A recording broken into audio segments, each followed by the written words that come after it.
नमस्कार, मी विनायक कळडोने. तुम्ही पाहताय राजकीय एक्सरे.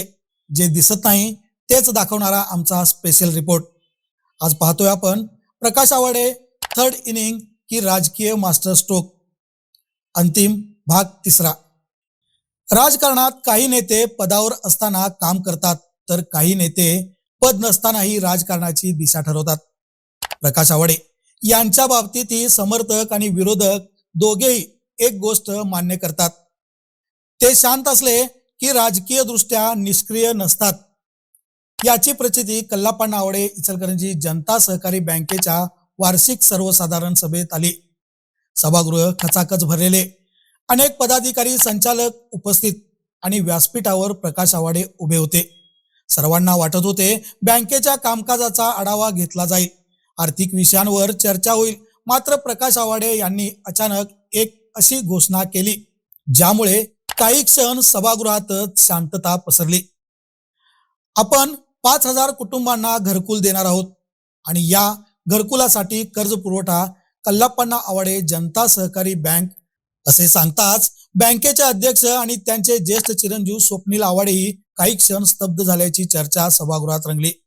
ही केवळ घरकुल योजनेची घोषणा होती की त्या पलीकडे जाऊन सर्वसामान्यांपर्यंत पोहोचण्याचा एक व्यापक सामाजिक राजकीय संदेश? या योजनेनुसार सुमारे 10 लाख रुपयांच्या घरासाठी पंतप्रधान आवास योजनेअंतर्गत मिळणारे अनुदान आणि उर्वरित रकमेसाठी जनता बँकेकडून कर्ज पुरवठा अशा स्वरूपाची संकल्पना मांडण्यात आली. पहिल्या टप्प्यात 1,000 घरकुले आणि त्यानंतर टप्प्याटप्प्याने 5,000 घरांचे लक्ष्य. जर ही योजना नियोजित पद्धतीने पूर्ण झाली तर हजारो कष्टकरी कुटुंबांच्या आयुष्यात बदल घडवू शकणारा हा उपक्रम ठरू शकतो. याच कारणामुळे या घोषणेकडे केवळ बँकेच्या प्रकल्पाचा नजरेतून न पाहता राजकीय वर्तुळातही तिची चर्चा सुरू झाली आहे. कारण इचलकरंजीच्या राजकारणात घर, सहकार आणि सर्वसामान्य नागरिक हे तिन्ही विषय नेहमीच केंद्रस्थानी राहिले आहेत. दरम्यान अटल बिहारी वाजपेयी चौकातील नव्या प्रधान कार्यालयात एका संदेशावर काही तासात शेकडो नागरिकांची उपस्थिती. पुन्हा एकदा प्रकाश आवाडे यांच्या संघटन शक्तीची चर्चा घडून गेली.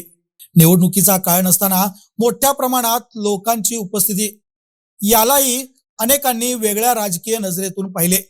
काहींनी तो विश्वासाचा प्रतिसाद म्हटलं, तर काहींनी भविष्यातील राजकीय समीकरणांची चाहूल असल्याचे मत व्यक्त केले.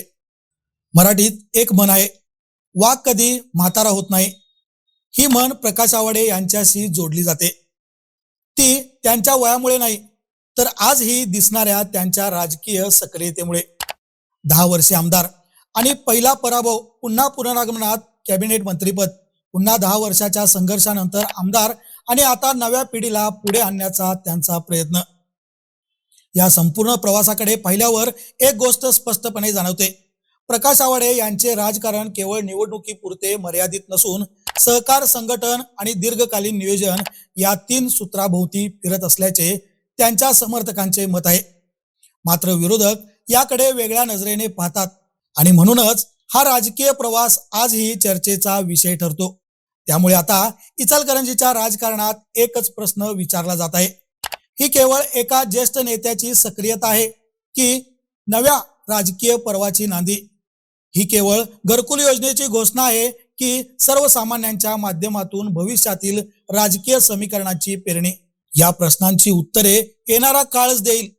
मात्र एक गोष्ट निश्चित, इचलकरंजीच्या राजकीय पटलावर प्रकाश आवाडे यांच्या थर्ड इनिंगची चर्चा आता थांबणारी नाही, तर आणखी रंगणार आहे.